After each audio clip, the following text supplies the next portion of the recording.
sore. Kita akan mulai ibadah online kita pada sore hari ini. Sebelumnya mari kita berdoa. Bapa di sorga, kami datang ke hadirat-Mu. Kami minta pengurapan-Mu yang kudus turun atas ibadah kami. Biarlah ibadah ini menjadi ibadah yang diberkati bagi kami semua. Siapapun yang turut beribadah, meskipun mereka ada di rumah, mereka ada di tempat-tempat yang lain, mereka ada dalam situasi mungkin bekerja, kami minta Bapa di surga jamah dan menjangkau hati mereka. Biar kami sama-sama dapat meninggikan, memuliakan Engkau. Kami minta pengurapan yang baru turun atas ibadah kami ini. Engkau bekerja dengan kuasa-Mu, Engkau mengurapi kami. Urapi ibadah kami sepanjang ibadah ini Engkau hadir Tuhan. Kami bersyukur menikmati ibadah ini. Di dalam nama Tuhan Yesus kami menyerahkan ibadah ini dan memberkati ibadah ini. Dalam nama Tuhan Yesus Kristus. Haleluya. Amin. Mari dengan penuh sukacita kita angkat pujian ini. Kita bertambah atas pujian umat-Nya. Tuhan Allah kita bertambah atas pujian umat-Nya. Bila Allah hadir di tengah kita, kuasanya mengalir dengan dahsyatnya. Tuhan Allah kita bertambah atas pujian umat-Nya. Tuhan Allah kita bertambah atas pujian umat-Nya. Bila Allah hadir di tengah kita, kuasanya mengalir dengan dahsyatnya. Ada kuasa dalam pujian, bernyanyilah segenap hati dan jiwa, sebab ada kuasa dalam pujian yang sanggup membungkam kekuatan lawan. Ada kuasa dalam pujian, bernyanyilah segenap hati dan jiwa, sebab ada kuasa dalam pujian yang sanggup membungkam kekuatan lawan.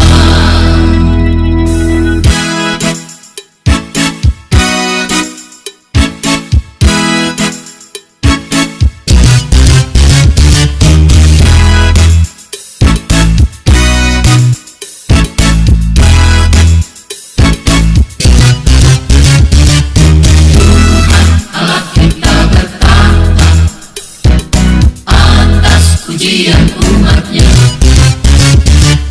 Tuhan Allah kita bertambah atas pujian umat-Nya.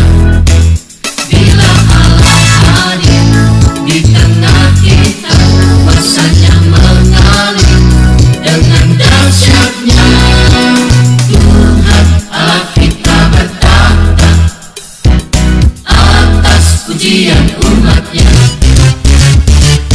Tuhan Allah kita bertambah atas pujian umat-Nya. Bila Allah hadir di tengah kita, kuasanya mengalir dengan dahsyatnya. Ada kuasa dalam pujian, bernyanyilah segenap hati dan jiwa, sebab ada kuasa dalam pujian yang sanggup membungkam kekuatan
Saatnya kita akan mendengarkan firman Tuhan. Sebelumnya mari kita berdoa untuk menyambut kebenaran firman Tuhan.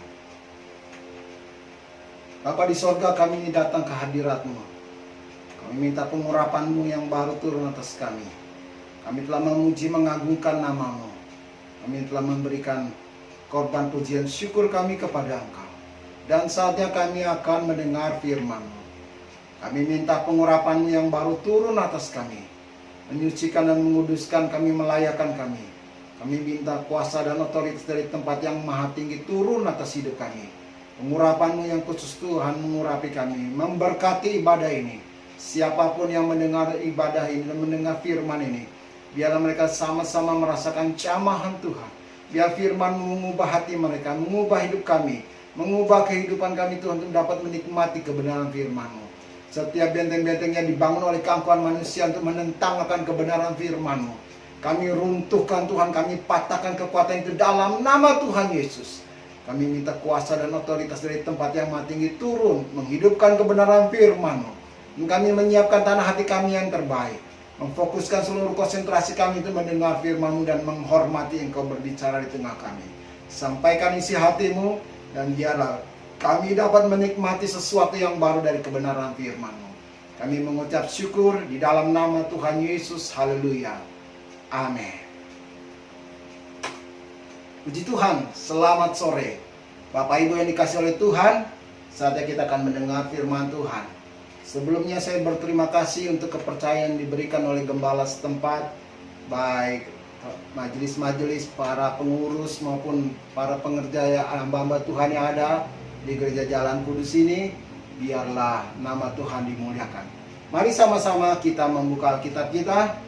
Saya memberi judul khotbah saya pada sore menjelang malam ini adalah bila keadaan tidak seperti yang kita harapkan. Itu terdapat di dalam Mazmur pasal 34 ayat 1 sampai ayat 4. Bapak Ibu di rumah yang punya Alkitab, mari buka Alkitab kita sama-sama.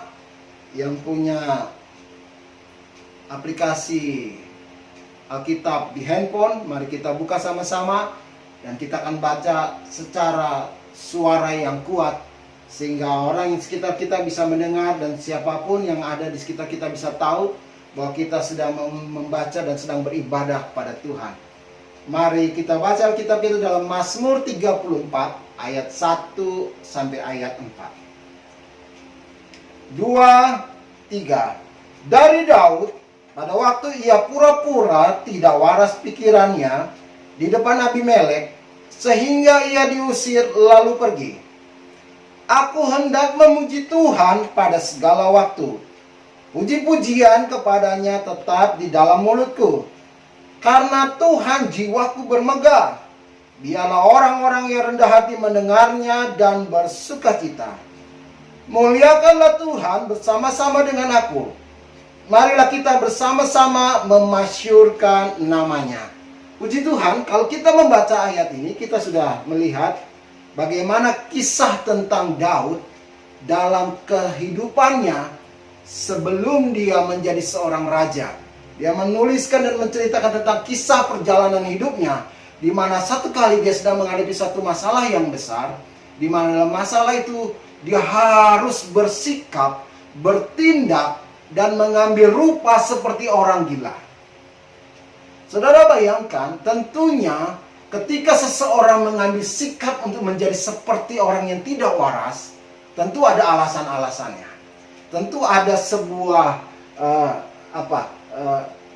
masalah yang cukup berat yang mengambil dia akhirnya bersikap seperti itu. Untuk itu saya mau mengajak, sebelum kita mendalami lebih jauh lagi tentang kebenaran firman Tuhan ini, mari kita lihat alasan Daud.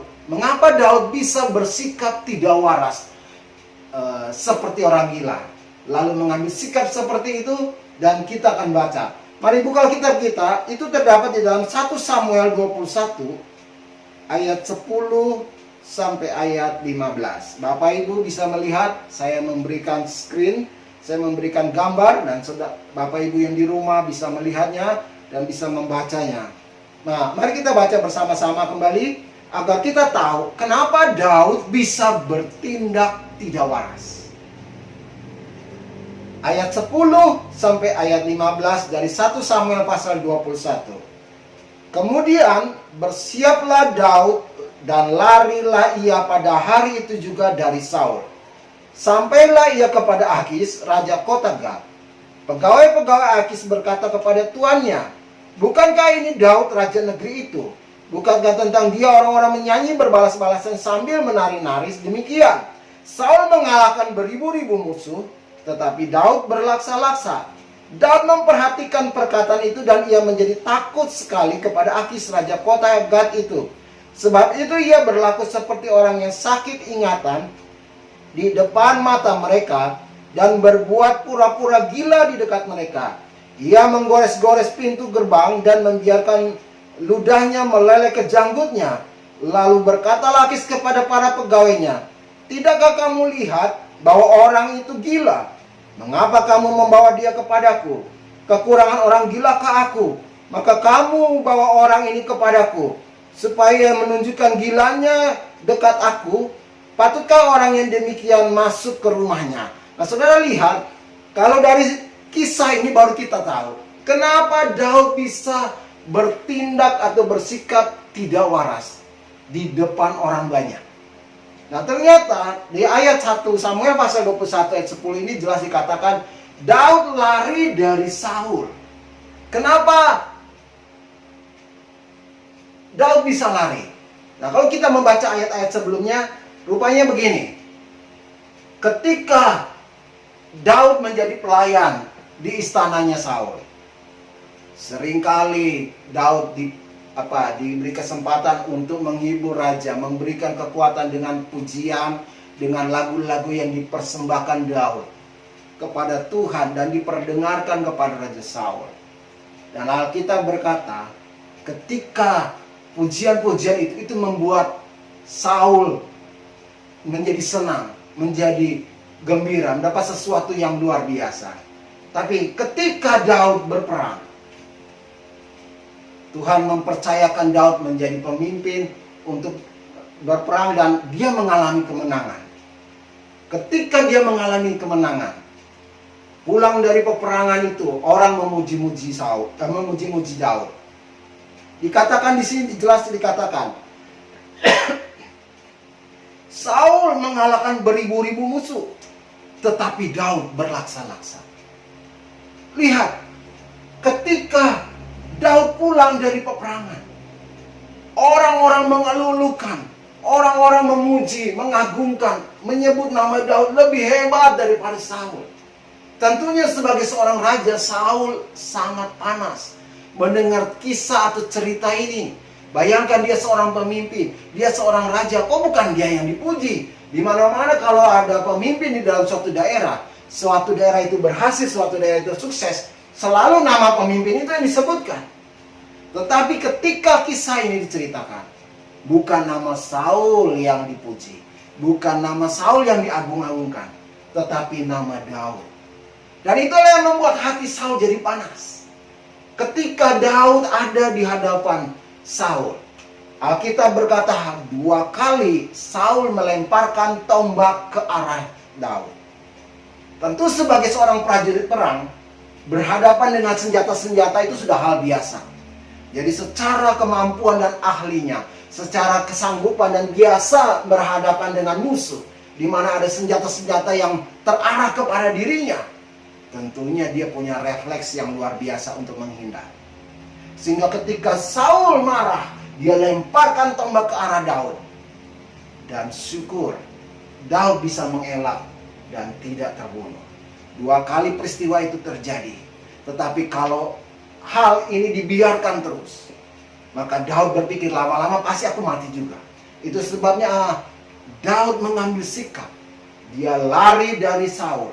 Dia pergi jauh-jauh. Dan dalam kondisi ketakutan seperti itu, tentunya sebagai seorang yang takut itu lari akan sembarangan saja. Yang penting terhindar dari bencana. Yang penting dia terhindar dari masalah. Saudara, saya pernah mengalami situasi di mana saya lari, tidak melihat apa dan bagaimana, yang penting terhindar dari bencana. terhindar dari sebuah mara bahaya. Saya teringat ini, kebetulan dalam beberapa hari atau hari Jumat, beberapa 2 hari lalu itu ada Idul Adha.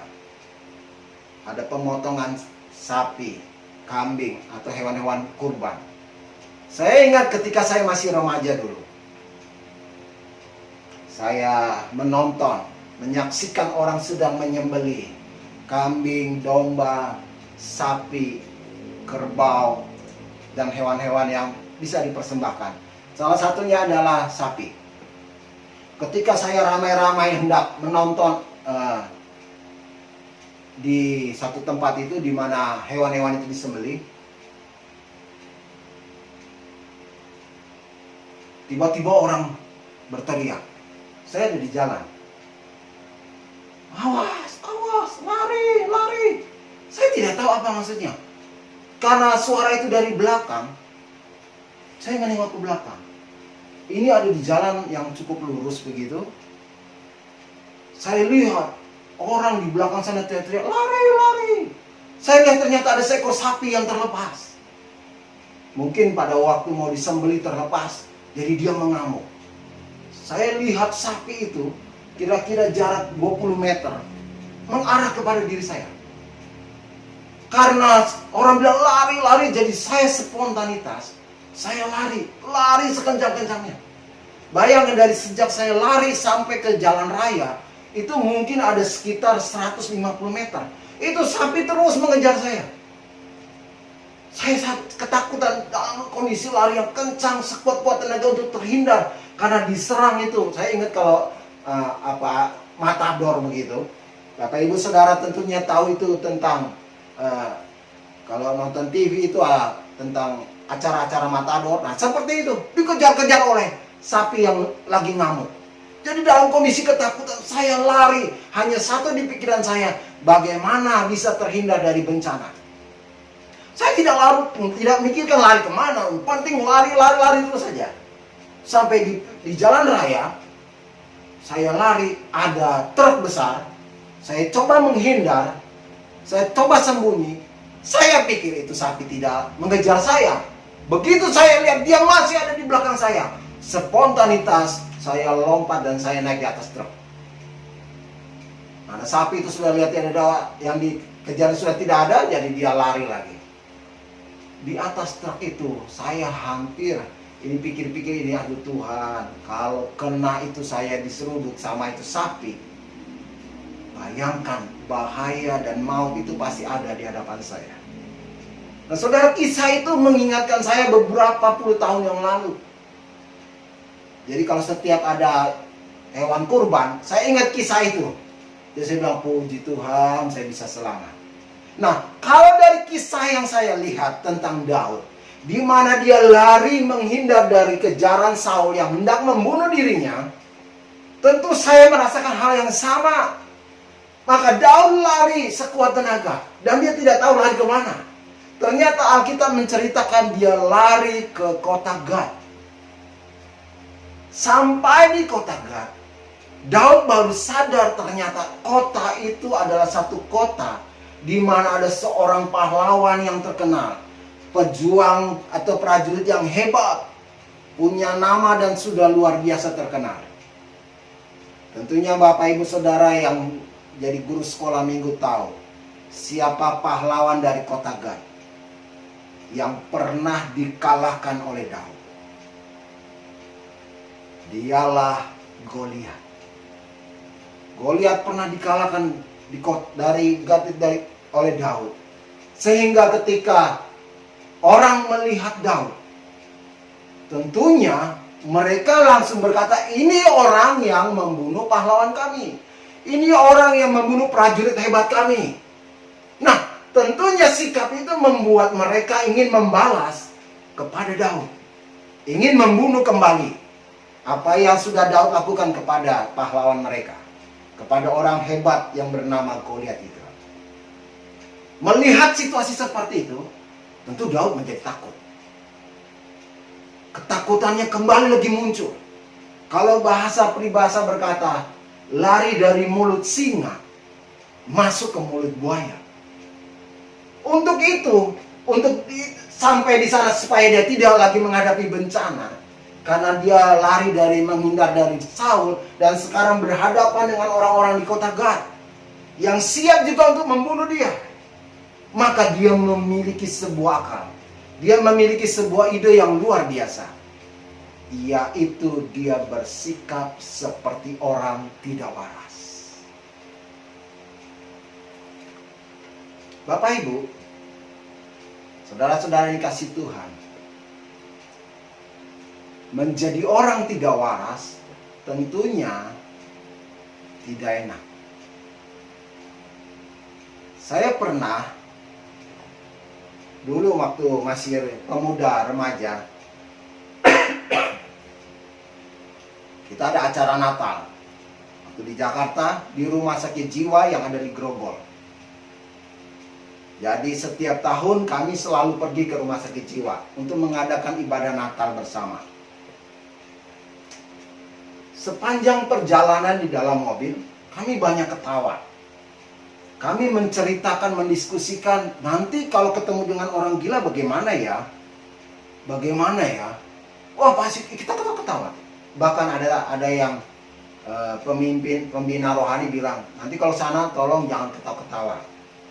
Jangan meledek orang-orang yang tidak waras. Nah, saudara, benar saja ketika saya sampai di tempat itu, kami disambut oleh perawat, dokter, dan beberapa pengurus di rumah sakit jiwa itu. Mereka menyambut kami dan mereka bilang, mohon maaf bila nanti dalam pelaksanaan ibadah bisa menjaga sikap untuk tidak berdiskusi, untuk tidak ngobrol, untuk tidak menjawab pertanyaan-pertanyaan dari orang-orang yang tidak waras ini, pasien-pasien dari rumah sakit jiwa. Dan yang paling penting mereka bilang, tolong jangan ikut tertawa. Kami jadi tertawa juga mendengar kisah itu. Kenapa? Karena kami tahu ketika orang-orang tidak waras, tentu sikap dan caranya itu membuat kita jadi tertawa karena lucu. Benar saja, ketika kami masuk mulai jalan dari halaman depan sampai mau masuk di ruang aula, kita lihat orang ada duduk-duduk, cabut-cabut rumput, ngobrol sendiri, berdiri di atas bangku, berdiri, dan macam-macam sikap yang kita lihat lucu-lucu juga. Dan akhirnya ibadah dimulai. Ketika ibadah mulai, firman, nyanyi, memuji, beritakan firman. Selesai firman Tuhan, hamba Tuhan yang diberi kepercayaan untuk memimpin ibadah itu, dia mau kasih hadiah dengan berkata, siapa yang bisa jawab pertanyaan yang saya akan ajukan, nanti dikasih hadiah. Belum saja dijawab itu semua orang, oh saya, sampai ada yang berdiri di bangku. Akhirnya itu dokter dan para perawat kasih turun lagi, mereka kasih tenang lagi, ya diam. Dari situ kita semua sudah ketawa-ketawa juga melihat sikap dan cara mereka. Belum mulai saja sudah seperti itu. Mulai kasih pertanyaan. Kami semua berdiri di barisan belakang, ini mimbarnya, kita di belakang, nah itu para pasien. Jadi kita melihat cara mereka bersikap, bertindak, memuji, menyanyi, ya memang lucu-lucu juga. Ya tapi kita tahan-tahan supaya jangan kelihatan sama seperti mereka. Ketika pertanyaan dalam pikiran saya, paling pertanyaannya itu ya sederhana, mudah, paling mereka bisa jawab lah gitu. Lalu mulai ditanya, di mana Tuhan Yesus lahir? Oh saya semua angkat tangan. Ada yang berdiri, ada yang ingin maju. Semua dikasih tenang. Oke, satu orang jawab. Ditunjuklah. Kamu. Saya pikir pertanyaan itu sangat mudah sekali, pasti bisa dijawab. Tetapi begitu dijawab, saya kaget. Di mana Tuhan Yesus dilahirkan? Langsung spontanitas suara muncul bersama-sama. Di Blok M, di Senen, di Pulau Gadung, di Rawamangun. Wah, mereka sebut-sebut nama tempat-tempat yang ada di kota Jakarta. Tentu kami semua di belakang jadi ketawa. Karena lucu mendengar bahwa jawaban Yesus lahirnya di Blok M. Nah, saudara lihat, kami menyadari, ya itulah orang yang tidak waras. Kalau dia jawab sesuka hati, kalau dia ngomong sesuka hati, ya namanya orang tidak waras, dia tidak mengontrol apa yang diucapkan. Nah, saudara lihat, dalam Mazmur 34 ayat 1, Daud bersikap pura-pura tidak waras di depan Abimelek, sehingga ia diusir lalu pergi. Ketika Daud sampai di depan Abimelek, Raja Akis kota Gad itu, karena dia tahu ini bencana, dia bersikap seperti orang gila. Alkitab berkata, dia menggaruk-garukkan itu pintu gerbang dan membiarkan air liurnya mengalir. Sehingga orang lihat, dan raja itu berkata, kekurangan orang gilakah aku, sehingga kamu bawa orang itu ke hadapanku. Nah, saudara lihat, seringkali dalam situasi yang sangat sulit, ada kalanya kita bisa bersikap seperti orang yang tidak waras.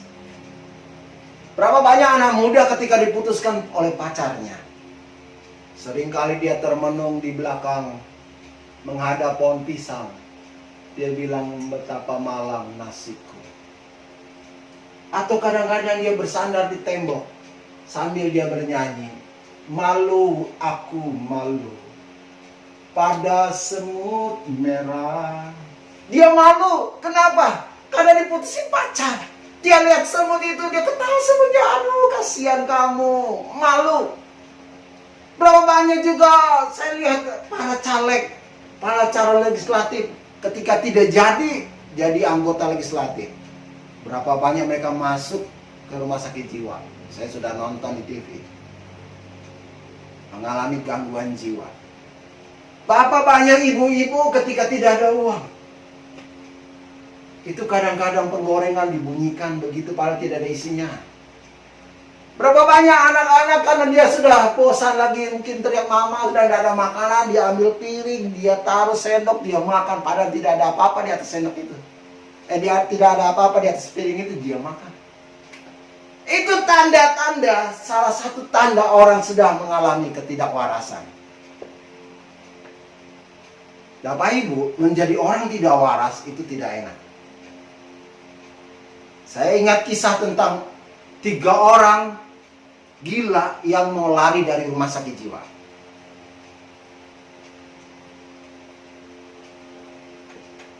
Tiga orang gila ini dia ngobrol sama temannya. Dia bilang begini, teman, kita kabur dari rumah sakit jiwa ini. Temannya bilang, kabur? Mana bisa? Kita di tempat ini ada security, ada dokter, ada pagar tembok yang tinggi. Bagaimana kita bisa kabur? Lalu temannya yang satu lagi bilang, tenang teman, saya sudah memikirkan sebuah rencana. Kita akan kabur dari tempat ini. Lalu temannya bilang, apa rencanamu? Coba jelaskan supaya kami mendengar. Lalu dia jelaskan begini. Kita tahu di depan ada security, ada pos security. Kita tahu di depan pos security ada pintu gerbang yang besar. Kita tahu kita susah mau keluar melewati tempat itu karena ada yang jaga. Karena itu kita susun sebuah strategi. Begini caranya. Jadi mereka mendiskusikan sebuah rencana bagaimana mereka bisa kabur. Supaya mereka bisa lari dari pos security, lalu mereka bisa keluar dari pintu gerbang dan mereka bisa kabur. Mulai mereka susun. Mereka bilang begini, nanti kamu yang lebih dulu pergi. Kamu ajak ngobrol itu penjaga di pos security. Ketika kamu ngobrol, kami mengendap-endap, kami lewati kalian sehingga kami bisa buka pintu gerbang.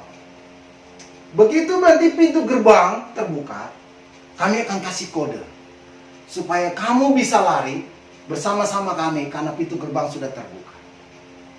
Wah, temannya langsung senang. Idemu itu cukup cemerlang. Bagus. Kalau begitu, kita akan rencanakan kapan kita akan kabur dari tempat ini. Wah, dengan semangat mereka mempersiapkan diri untuk kabur dari tempat itu. Dan ditentukanlah satu hari, mereka siap untuk kabur. Pada hari H dan waktunya sudah ditentukan. Mereka mengendap-endap berjalan menuju pos security. Sesampainya mereka di pos security, ternyata tidak ada yang jaga. Tidak ada orang di pos security itu. Lalu temannya bilang, tidak ada orang, mari kita pergi ke pintu gerbang. Sampainya di pintu gerbang, ternyata pintu gerbang itu tidak tertutup, tapi terbuka. Terbuka dengan lebar. Sampai di sana temannya bilang, aduh teman, bagaimana? Ternyata rencana kita gagal. Di pos security tidak ada yang jaga. Sampai di pintu gerbang ternyata pintu gerbangnya tidak tertutup tapi terbuka. Ya kalau begitu rencana kita gagal. Ya sudah kalau gitu kita balik lagi. Kita kembali lagi ke tempat. Mereka bertiga kembali lagi ke tempat mereka. Karena mereka bilang bahwa rencana mereka gagal. Mereka berharap ada yang jaga di security. Mereka berharap ada pintu gerbang yang tertutup. Dan semuanya ternyata tidak seperti yang mereka pikirkan. Akhirnya mereka bilang, rencana kita gagal. Ya sudah kita balik lagi. Mereka balik. Saudara lihat, kalau saudara mendengar kisah ini tentunya saudara akan ketawa. Ya begitulah kisah tentang orang yang tidak waras. Orang yang sakit ingatan. Saudara, kalau saudara sedang mengalami situasi yang sulit, apa yang kita harapkan tidak seperti yang kita harapkan. Apa yang kita inginkan tidak terbukti seperti yang kita inginkan. Tentu itu bisa membuat pikiran kita seperti orang yang tidak waras nantinya. Tetapi dari situ kita belajar bagaimana Daud bisa mengatasi situasi yang sulit. Sehingga ia dapat mendapat jalan keluar dalam situasi yang sulit. Nah mari kita belajar. Bagaimana Daud bisa mengatasi situasi yang sulit ini. Sehingga dia memperoleh kemenangan dan keberhasilan. Mari kita baca ayat yang kedua dari Mazmur 34. Bagian pertama, bagaimana Daud bisa mengatasi situasi yang sulit seperti itu. Yang pertama yang dilakukan Daud ayat 2. Aku hendak memuji Tuhan pada segala waktu. Puji-pujian kepadanya tetap di dalam mulutku. Yang pertama, bagaimana Daud bisa menang dalam situasi yang sulit. Bagaimana Daud bisa mengatasi situasi yang sulit. Di sini dikatakan dia menaikkan pujian. Kenapa Daud menaikkan pujian? Sebagai orang percaya, mungkin kita menganggap pujian itu biasa. Mungkin kita hanya menganggap pujian ya kita nyanyi-nyanyi biasa.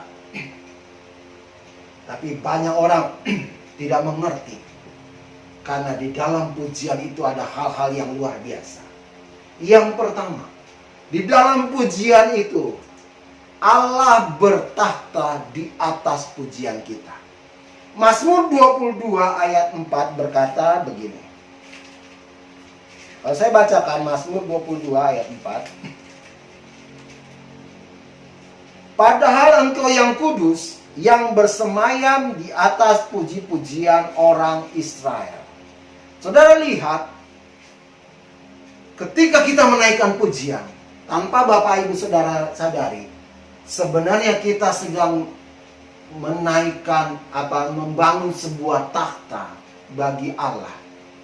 Dengan pujian Allah bertakhta di atasnya. Di atas pujian kita Allah bertakhta. Saudara bayangkan dalam situasi yang sulit seperti ini. Masalah demi masalah terjadi. Kita mungkin sedang menghadapi sakit, menghadapi keadaan yang tidak nyaman. Tapi dengan situasi seperti ini, saya mengajak Bapak Ibu Saudara seperti Daud. Dia menaikkan pujian. Kenapa? Karena di atas pujian Allah bertakhta. Terjemahan lain berkata bahwa dengan menaikkan pujian, kita sedang menganyam tahtanya Tuhan. Masalah yang terjadi dalam hidup kita, ketika kita menghadapi situasi yang sulit, cenderung kita malah bernyanyi, betapa malang nasibku.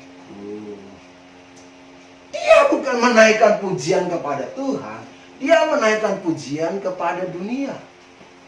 Di dunia ini cuma ada dua, Tuhan dan setan.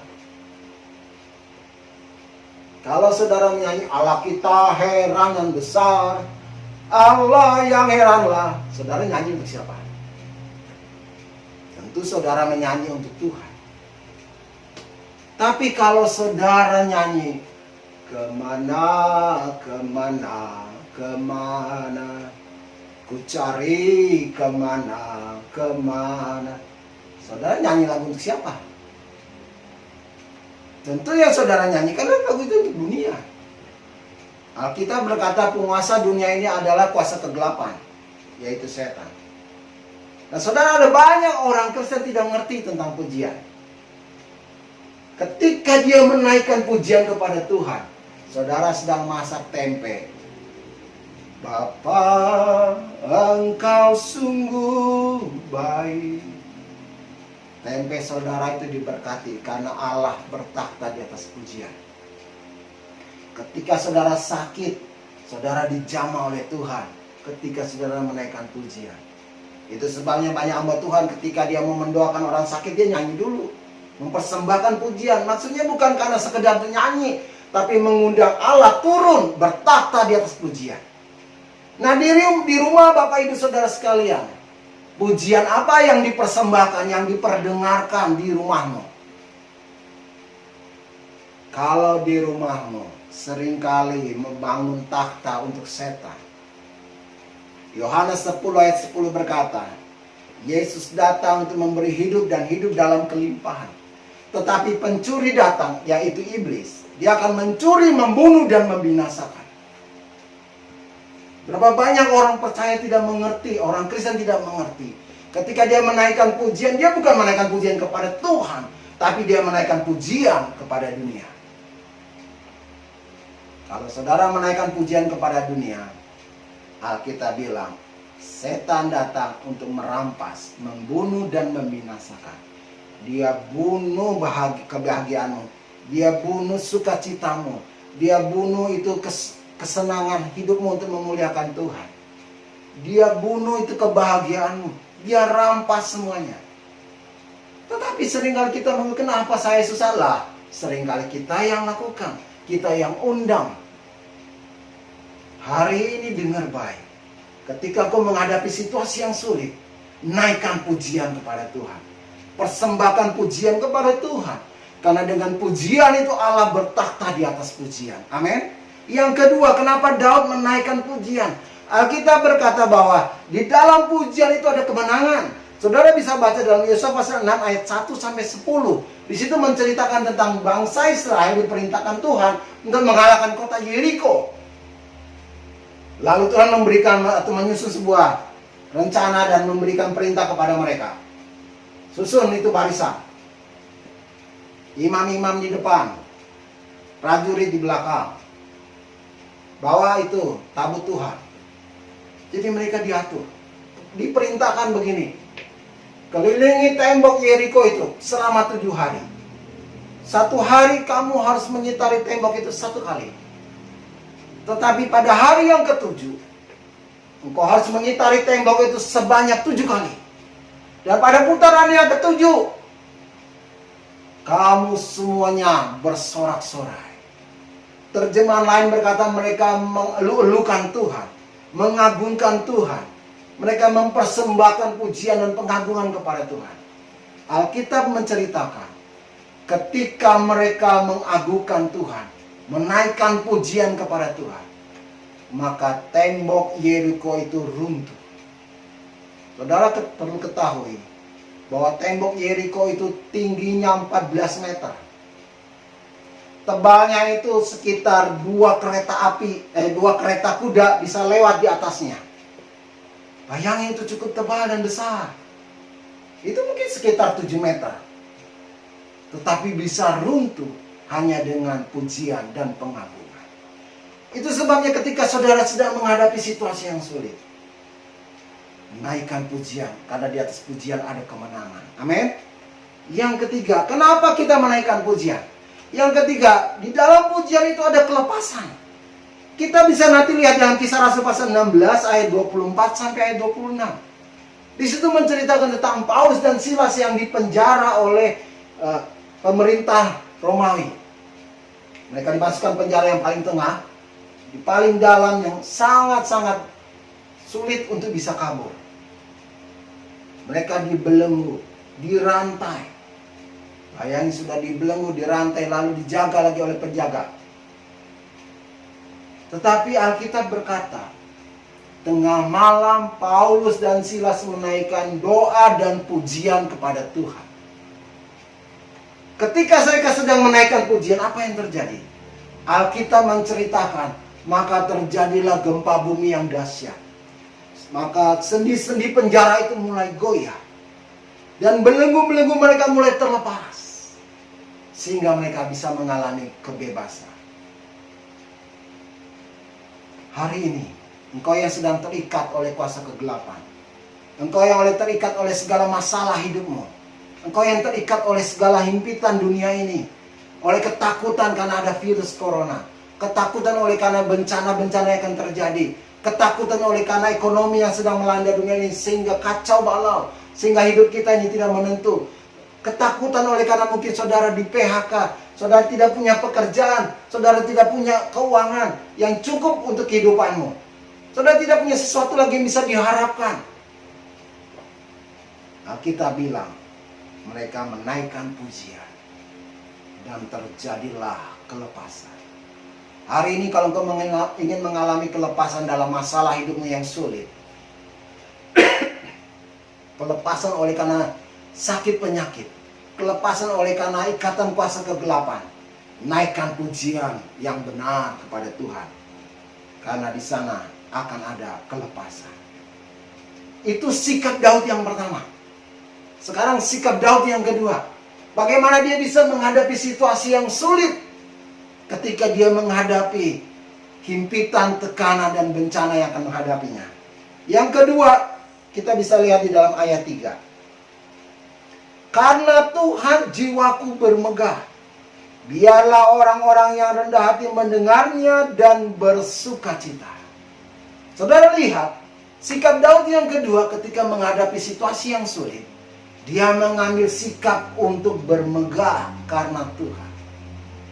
Berapa banyak orang mudah untuk bermegah kalau dia sukses, kalau dia punya uang, kalau dia naik pangkat, kalau dia lulus kuliah, kalau dia memiliki sesuatu yang bisa diandalkan, dia bisa bermegah. Tetapi kalau dia tidak punya sesuatu apapun, tidak punya uang, tidak punya gaji, tidak punya kesehatan dan kenikmatan hidup, masih bisakah kita bermegah? Masih bisakah kita bermegah dalam situasi yang sulit?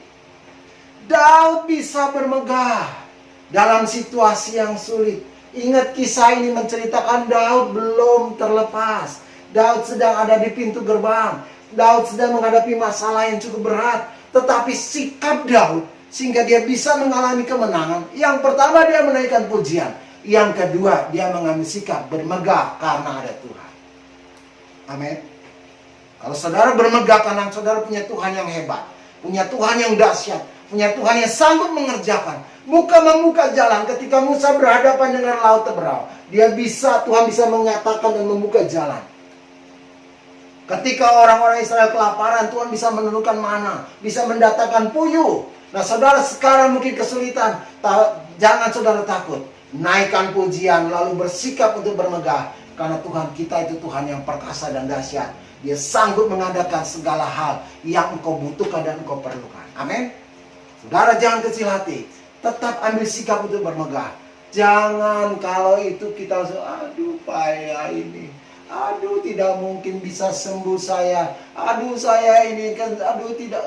Saudara, banyak hal yang kita bisa tunjukkan dengan sikap kita yang seakan-akan kita tidak punya kemegahan. Ingat, ada Tuhan di dalam hidupmu. Ada Tuhan di hatimu. Ada Tuhan bersama dengan engkau. Kalau Tuhan bersama dengan engkau, tidak ada yang mustahil. Amin. Tuhan kalau ada bersama dengan engkau, Tuhan pasti lakukan perkara-perkara yang besar dan dahsyat dalam hidupmu. Karena itu bermegahlah. Sekalipun situasinya sulit, sekalipun keadaanmu tidak memungkinkan untuk bisa beribadah, untuk tidak bisa bersukacita, tetapi ambil sikap bermegah. Karena ada Tuhan di dalam hidup kita, kita pasti akan mengalami kemenangan. Amin. Yang ketiga, bagaimana sikap Daud sehingga dia memperoleh kemenangan? Ayat keempat dari Mazmur 34. Dia berkata, muliakanlah Tuhan bersama-sama dengan aku. Marilah kita bersama-sama memasyurkan namamu. Sikap Daud yang ketiga, bagaimana dia bisa menang menghadapi situasi yang sulit, yaitu dia mentransferkan hal-hal yang positif kepada orang lain. Saat ini Daud sedang menghadapi bencana. Saat ini Daud sedang menghadapi situasi yang sulit. Saat ini dia sedang ketakutan. Saat ini dia sedang ada di pintu gerbang kota Gad, di mana dia siap untuk dibunuh. Tetapi dia punya cara, yaitu tidak mentransferkan hal-hal yang negatif. Tidak membagikan kesusahannya kepada orang lain. Tidak menceritakan dan mengeluhkan apa yang dia alami. Berapa banyak kalau kita susah, kita akan cerita, aduh, Bapak, Ibu, tolong saya lagi susah. Saya lagi kesulitan, saya lagi menderita. Saya sedang begini, sedang begini. Dia bagi kesusahan kepada orang lain. Kalau Bapak Ibu berdiri di depan goa, satu kali Bapak Ibu bicara di depan goa itu lalu bilang begini, bagus. Apa yang terjadi kira-kira? Maka seketika setelah kita bicara, kita ngomong, maka goa itu akan memantulkan suara kita kembali kepada kita. Bagus, bagus, bagus, bagus, bagus, bagus, bagus, bagus. Sekarang kita ngomong jelek, maka yang datang adalah jelek, jelek, jelek, jelek, jelek, jelek, jelek. Bapak Ibu lihat, ketika kita membagikan sesuatu yang baik, maka yang baik itu akan datang kepada kita. Ketika kita susah, jangan bagikan kesusahan ke orang lain. Bagikan kemenangan, bagikan sukacita, bagikan kebahagiaan. Saudara tahu detik ini saat saya sedang menghadapi masalah, saya sedang membagikan firman Tuhan, saya sedang menghadapi tekanan yang cukup berat juga, di mana saya harus memikirkan biaya anak, biaya kuliah, dan segala macam, dan segala macam.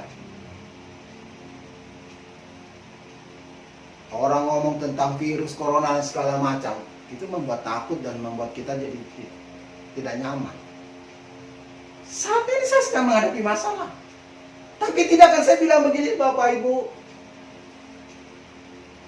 Saya bilang sama opa, maaf dulu tidak khotbah dulu. Ibu Asnani, maaf untuk saat malam ini saya tidak khotbah dulu. Kenapa? Saya lagi susah. Ekonomi susah.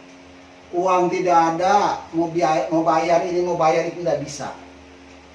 Ada beberapa biaya yang harus saya keluarkan jutaan dalam waktu 1-2 hari ini. Dan itu belum bisa saya lihat sekarang.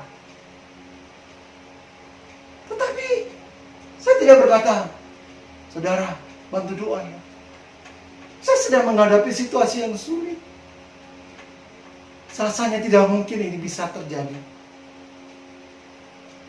Tidak. Sebagai hamba Tuhan, saya tidak bagikan kesusahan kepada Bapak Ibu Saudara. Ketika Opa bilang melayani itu tanggal 2 Agustus, saya bilang oke, Opa.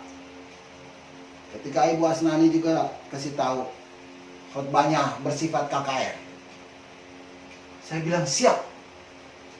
Oke. Saya dengan semangat, saya bagikan dengan sukacita. Saya bagikan. firman Tuhan ini tidak membagikan dan mentransferkan hal-hal yang negatif. Meskipun dalam hidup saya sedang menghadapi situasi yang sulit, tapi saya tidak bagikan. Jangan mentransferkan hal-hal yang negatif ke orang lain. Ingat senter kalau kau arahkan ke hadapan kaca, kira-kira itu cahayanya mantul kemana? Dia akan mantul balik kepada diri kita. Kalau kita arahkan begini di kaca, itu senter ke sana, dia akan balik lagi ke sini. Jadi kalau saudara mentransferkan hal-hal yang negatif, kesusahanmu, penderitaanmu, kekuranganmu, sakit penyakitmu, kesulitan-kesulitan hidupmu, maka yang balik itu begitu juga.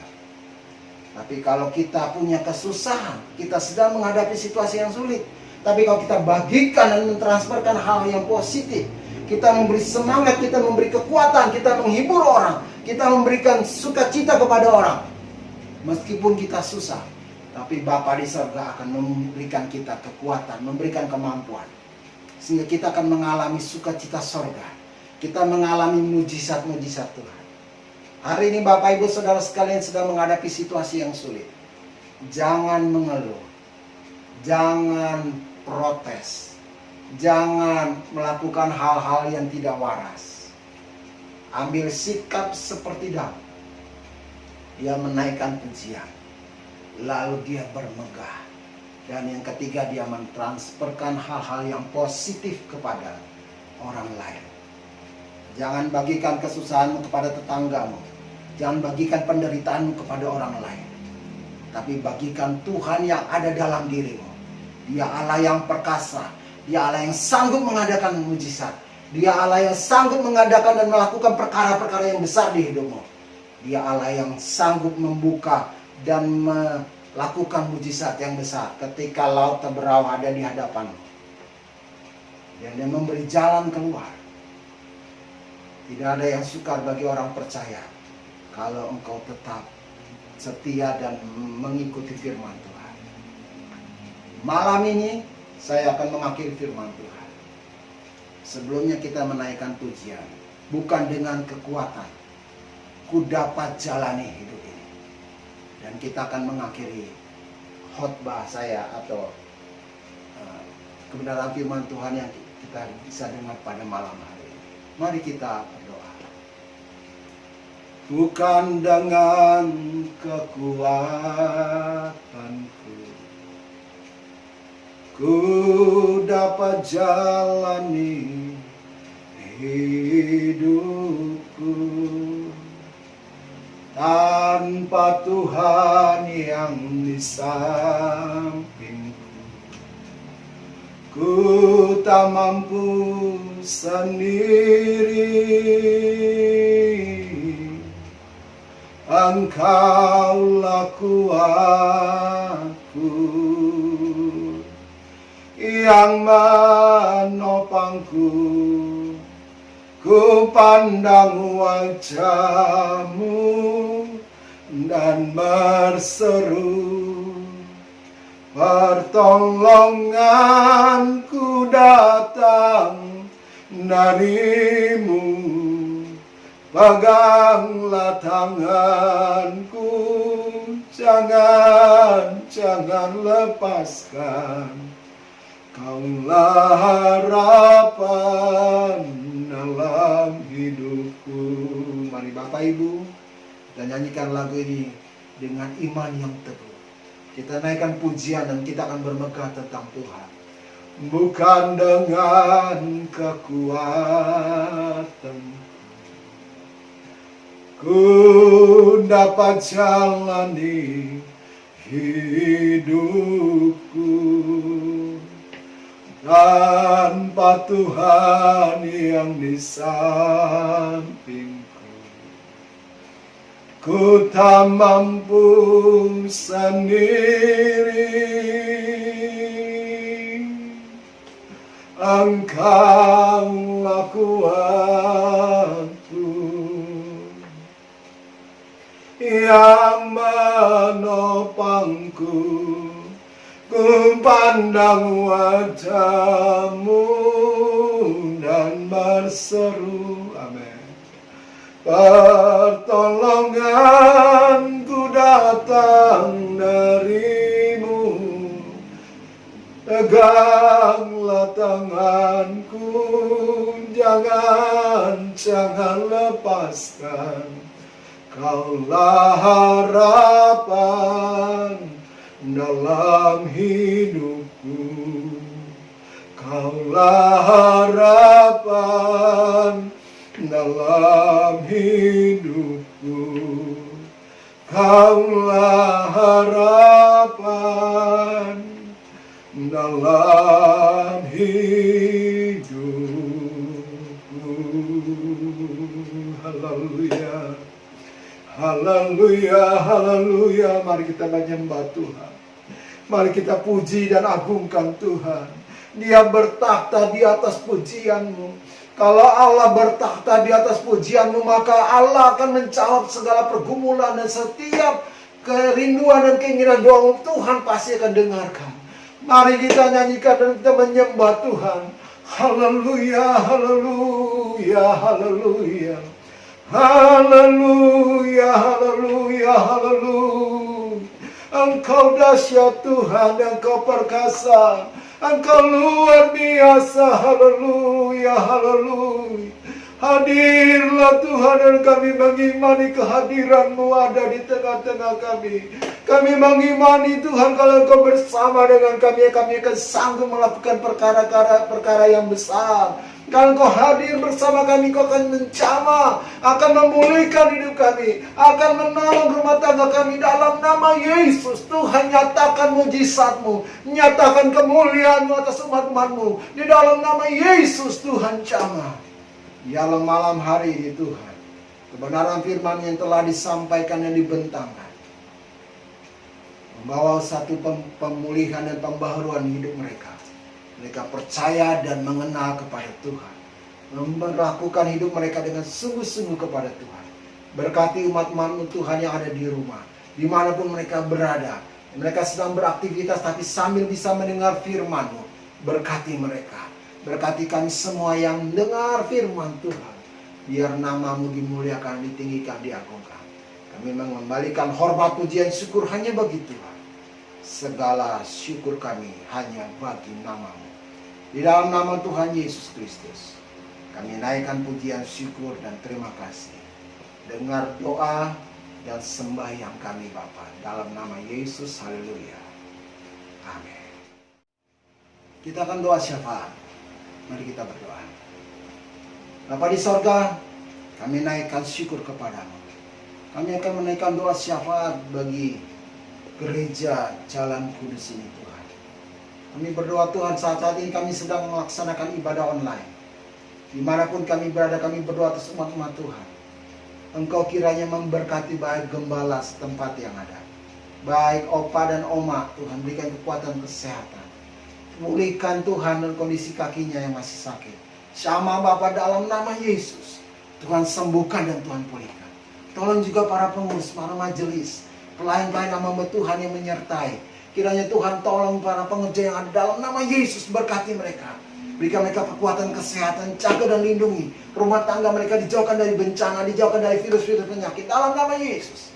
Jaga seluruh sidang jemaat Tuhan yang ada di gereja jemaat Jalan Kudus ini Tuhan. Berkati dalam nama Yesus. Dalam pekerjaan usaha mata pencarian mereka Tuhan lindungi. Tuhan berkati. Mereka yang bersekolah, yang mereka kuliah, yang bekerja, Tuhan jaga dan lindungi. Berkati mereka, berikan kepintaran, hikmat, marifat dari surga. Tuhan kiranya menolong dan memberkati. Kami berdoa untuk mereka yang telah berulang tahun, sepanjang minggu yang telah berjalan. Kiranya Tuhan, kami bersyukur untuk anugerah-Mu. Berkati siapapun yang berulang tahun panjang minggu ini. Panjang umur, kesehatan, hikmat, marifat, kesuksesan ada di hidup mereka. Berkati mereka Tuhan untuk dapat memuliakan hidup mereka bagi kerajaan-Mu. Dalam hidup mereka, mereka memuliakan dan mengagungkan dimanapun mereka berada. Berkati mereka dengan panjang umur Bapa. Kami berdoa juga untuk pemerintahan bangsa negara Indonesia ini. Baik dari presiden, wakil presiden, para menteri, pejabat-pejabat yang ada. Kiranya Tuhan memberkati. Gubernur, wali kota, bupati Tuhan. Pejabat eselon 1, eselon 2, dan seluruh jajaran pegawai negeri, aparat negara. Baik TNI Polri, Tuhan jaga dalam nama Yesus. Berikan kesabaran, ketekunan untuk bisa menghadapi situasi yang sulit di daerah kami ini, di bangsa kami ini. Biarlah damai sejahtera ada atas kota ini.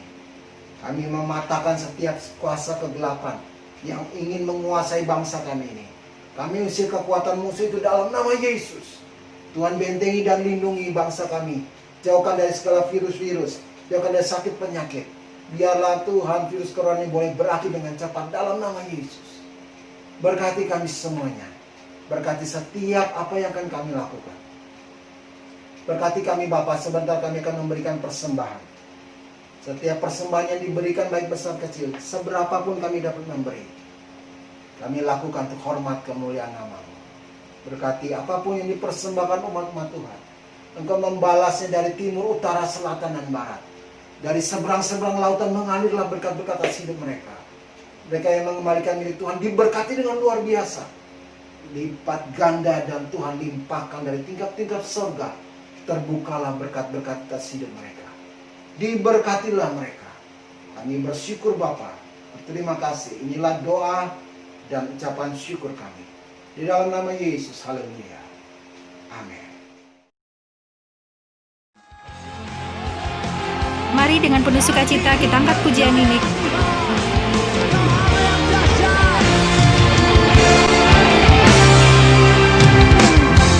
Tuhanlah kekuatan dan makhlukku, Dia gunung batu dan keselamatanku. Hanya padamu hatiku percaya. Kaulah menara dan kota perlindungan. Ku masaku bersyukur sebab cintamu padaku.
Mari sidang jemaat, kita bawa persembahan kita dan kita berdoa.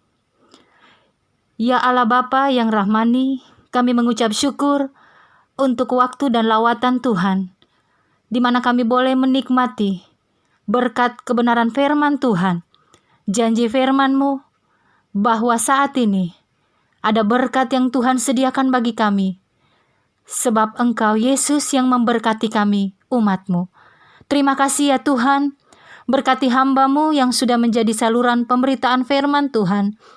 Berkati hamba-Mu dalam kehidupan sehari-hari.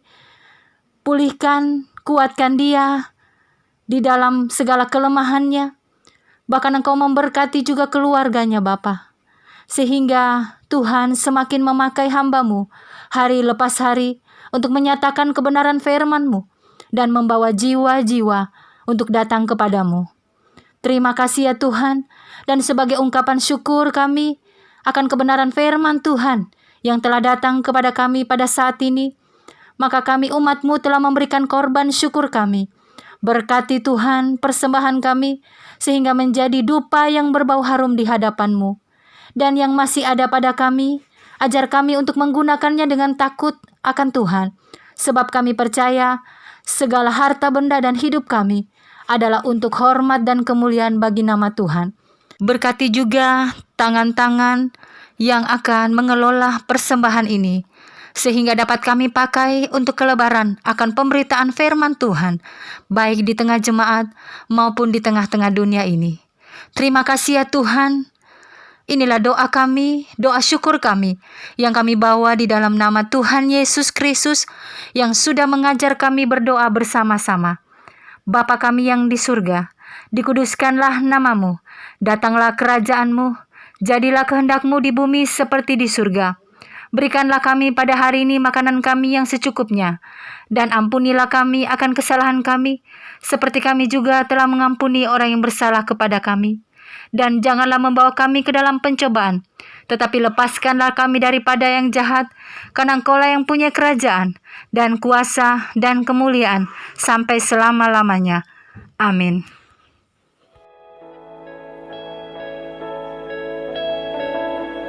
Kami memuji kebesaran-Mu, ajaib Tuhan, ajaib Tuhan. Kami memuji kebesaran-Mu, ajaib Tuhan,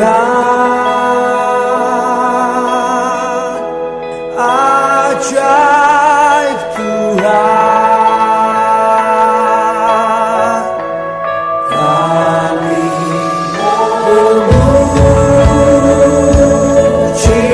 kebesaran-Mu, ajaib, ajaib,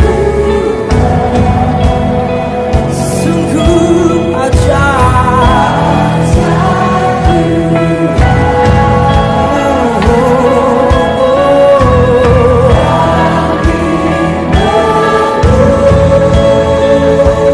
puji kebesaran-Mu, ajaib, ajaib Tuhan.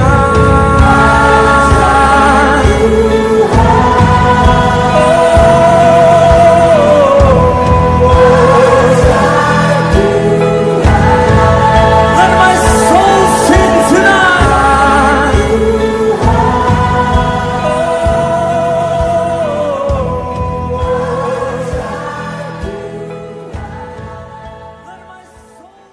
Bapak Ibu Saudara sekalian, kita akan mengakhiri ibadah kita pada sore menjelang malam ini. Mari kita berdoa. Kami bersyukur Bapa, sekalipun kami telah melakukan ibadah online, Kami meyakini Engkau hadir di tengah-tengah kami. Kami merasakan jamahan Tuhan. Kami merasakan mujizat Tuhan. Kami merasakan Engkau bekerja dengan luar biasa atas hidup kami. Kami bersyukur Bapa untuk ibadah ini. Biarlah minggu-minggu yang berjalan. Biarlah negara kami, ibadah kami boleh mengalami pemulihan. Kami bisa bebas untuk beribadah. Kami bisa bebas untuk melakukan aktivitas kami kembali. Berkati kami. Berkati rencana-rencana kami ke depan. Baik keluarga-keluarga kami dijaga dan dilindungi. Dijauhkan dari hal-hal yang tidak berkenan. Segala hal yang tidak kami kena kami tolak dalam nama Yesus. Tuhan jaga dan lindungi. Kami bersyukur Bapa mengakhiri ibadah ini. Mari umat-umat Tuhan, terimalah berkat dari Tuhan. Turunlah kiranya kasih karunia dari Allah Bapa. Cinta kasih dari anaknya Yesus Kristus. Penyertaan dan perlindungan kekuatan dari Roh Kudus akan menyertai engkau. Mulai sekarang sampai selama-lamanya. Hingga Tuhan datang kembali yang kedua. Menyambut kita orang-orang percaya. Di awan-awan yang permai. Kiranya Tuhan memberkati engkau dan melindungi engkau. Menjagai engkau kemanapun engkau pergi. Engkau menjadi orang-orang yang sukses dan diberkati. Engkau menjadi orang-orang yang perkasa di bumi. Keluargamu menjadi keluarga-keluarga yang berbahagia. Aku memberkati engkau dengan luar biasa. Memberkati dengan berkat yang berlimpah-limpah di dalam nama Yesus.